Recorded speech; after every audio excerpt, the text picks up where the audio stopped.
All right, good morning, everyone, and welcome to our call with Adisa Isaac. As always, please raise your hand and I'll unmute you. We'll start with Tyler Donahue.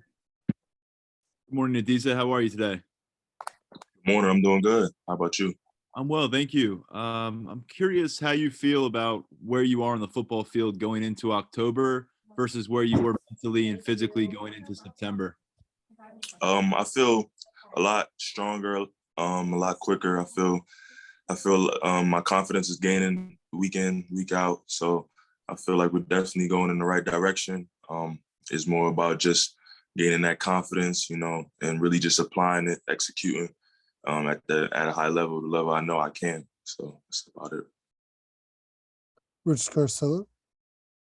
Good morning, Adisa, and thanks for doing this. How would you evaluate the team's pass rush till now? And can you talk also about the emergence of Nittany and how he's done so far? I feel like we're doing a pretty good job of pass rushing, especially with the addition of Chop and Nittany. I feel like we're just gelling as a group, and it's definitely, you can see the gains week after week. As far as Nittany, I feel like Nittany is going to be a hell of a player. Like he works hard, he does everything right. He just wants to go get it, and you can see how quick he could disrupt the game with his pass rush ability, combination of size, strength, and quickness. And he's also very intelligent on the field as well, knowing what he's reading his keys and so forth. So he's definitely going to be a great player. But as I said, the pass rush is going to come in, week out, just off of working and practice on it. John McGonigal.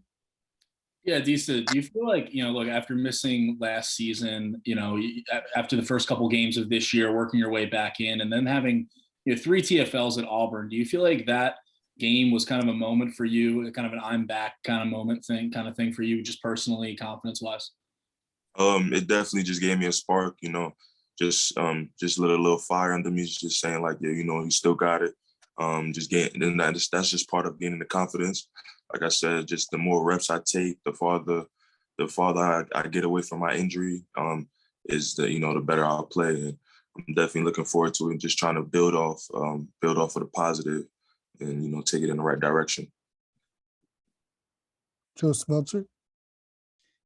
Hey, this two-part question. What type of bond have you developed with Chop since he's been on campus? And also, we talked on Media Day about how your injury really robbed you of the chance to have a dominant edge pairing with AK last year. So being the success that you guys have had as a pairing this season, obviously success is always sweet, but does it make it sweeter for you being that you didn't have a chance to do that with Arnold last season because of your injury? I feel like since Chop has came on campus, he's been like probably the best fit for us. He just, he's like one of the guys, like he's been here since my freshman year. Like it feels like he's been here forever. So, he's definitely a great addition. And just his skill set, similar skill set, just his quickness, his twitchiness, how fast he gets off the ball. It just is a great complementary to another fast edge rusher like myself. So I feel like just me and him is definitely similar to what me and AK would have been last year. So I'm definitely excited to play, finish the rest of the season with my guy. And as far as wait, sorry, what was the second question again? Just how much sweeter does it make it for you, being that you are part of solid edge pairing this year and you didn't get to be part of one last year? I mean, everything happens for a reason.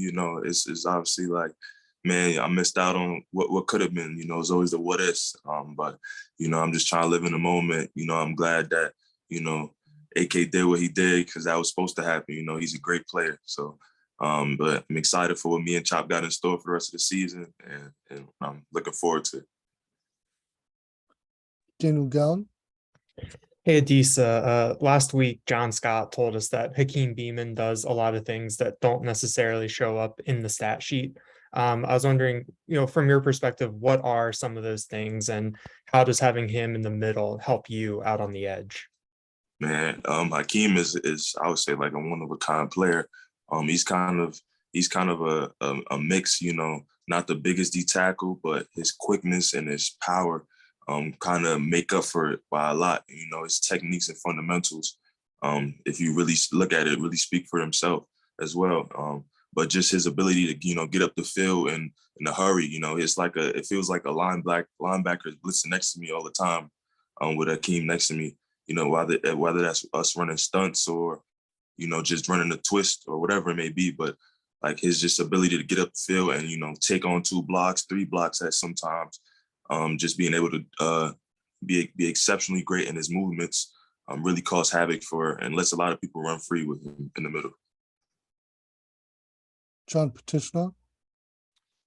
Adisa, beyond the physical aspect of coming back from the injury, from a mental standpoint, not playing last year, were there things that you learned, lessons that you learned, or things that you noticed that are benefiting you this year?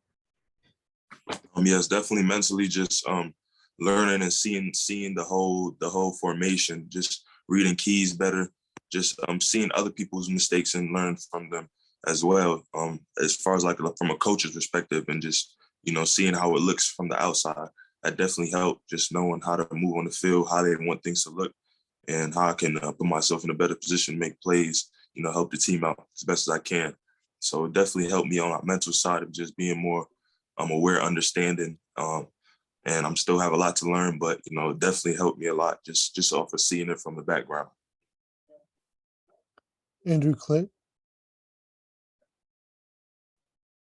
Hey, Adisa, it seems like you guys have a lot of depth along the defensive line. I think 8 or 9 guys have recorded a sack this year, and same thing with having a tackle for a loss. And so it's not just one guy, where it seemed like last year AK was like the main guy coming off of the edge to try to get to the quarterback. What does it say about the depth that you guys had this year, and how are you guys able to kind of build off of each other? It just shows, you know, we can roll guys, we keep guys fresh. And that's when we play at our best, when, you know, we have guys rolling in that's going to, you know, have no drop off and play to the standard that we know we can play as a defense, you know. So that definitely helps, having fresh guys rotating throughout the game and, you know, keeping that pressure on our opponents. So, I mean, it's been great, you know, keeping everybody healthy, and just, you know, playing with this new system that you can see is helping us a lot this year so far. Tyler Donahue. Yeah, Adisa, you know, PJ also, you know, trying to get his footing back underneath him through 4 games here. How have you seen him progress coming back from his own injury? And as he gets more comfortable and effective, what does that do for this defense? That's big. You know, it does a lot. He's right in the middle, on the center of the defense. You know, he's the captain of our team. So, you know, we rely on him a lot, you know, just to be him, and be disruptive. And that's what he does. Now, I've been seeing flashes, you know, just him getting that swagger, just that P look back. You know, you could just see that he's forming back into himself, you know, just as he gets more reps. And like you said, get his feet back under him even more. So, you know, you're going to see more of that with him. Rich Garcella. Adisa, a few moments ago, you mentioned the new system. Now you're through about a third of the season. What has it been like to play with Mania calling the shots? What do you like most about it? I like the freedom of it. You know, it helps us play uphill fast. Lets us be more free with our, you know, rushers, and just cause havoc. You know, it's about causing havoc on defense.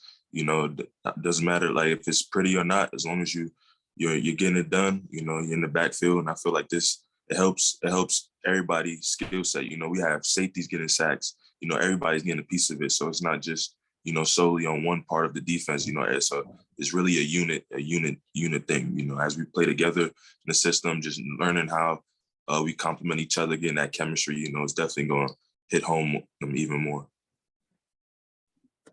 John McGonigal. Yeah, Adisa, I might be mistaken, but I feel like on Saturday I saw you drop back into coverage once or twice. Is that something you're comfortable with? And you know, is that something that, you know, is new to you? And I guess how have you kind of taken to those limited opportunities there? You know, when my first play in college was drop back. You know, I was dropping back in coverage. So it's funny you say that. I've never really dropped in coverage as as much in high school, but coming to college, I definitely started to do that, and I've grown to like it a lot, and I feel very comfortable dropping.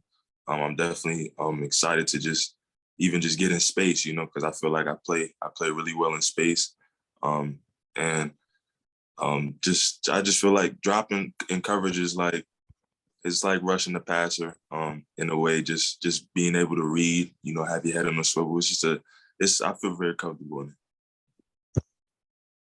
Daniel Gallen. Adisa, what's it like being a pass rusher with this secondary behind you, with the way that the corners have been playing with all of the pass breakups and everything? What does that do for you as a pass rusher to know that they're back there and playing like that? It's great, just knowing, have that confidence, on a third down or even on a second down, just having that confidence that if it goes deep, we have guys that are able to cover very well, play the ball very, very well. So it gives us time to, do what we do up front and, get to the quarterback and cause havoc. So just having that quarterback not look at his first read and just, being very, very, very locked down, that really helps give us time to, do what we do up front. Time for two more. Andrew Clay. Hey, Adisa, what's been, obviously new defensive system this year? What's been the key for you guys in the pass rush, being able to get to the quarterback the way that you have? I think you have 13 sacks as a team on the year, where last year you only had 27. I would say, just getting on edges.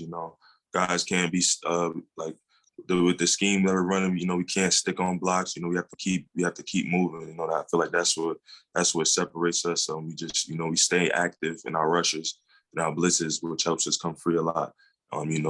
So I feel like just that relentless effort that we play with as a whole, running to the ball, well, definitely helps with the overall play of our defense.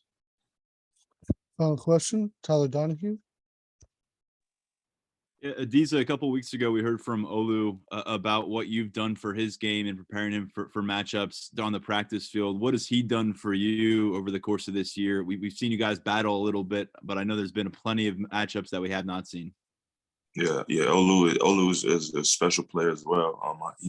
He helps me a lot in practice, especially just taking away my strengths. Just telling me what did I see.